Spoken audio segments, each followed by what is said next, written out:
ఈ star casting ఒకటి. అంటే ఆ చిత్ర పరిశ్రమ మీద ఎందుకు ఇంత గౌరవం అంటే మనందరం కులాల మీద, మతాల మీద, ప్రాంతాల మీద, భాషల మీద కొట్టుకుంటూ ఉంటాం.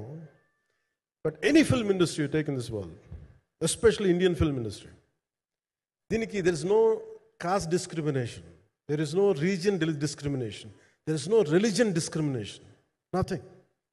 It's purely your creative potentiality, purely your creative ability. నువ్వు చిరంజీవి గారి తమ్ముడు కావచ్చు, చిరంజీవి గారి కొడుకు కావచ్చు, లేదంటే ఇంకొకళ్ళు అబ్బాయి కావచ్చు, మేనల్లుడు కావచ్చు, ఇట్ డజంట్ మ్యాటర్.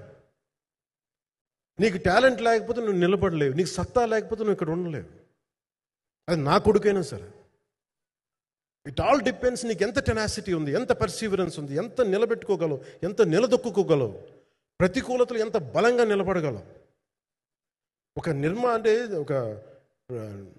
నిర్మాత సినిమా తీయడం అంటే ఒక యజ్ఞం చేయడం లాంటిది. తిట్లు తినాలి, ఇబ్బందులు.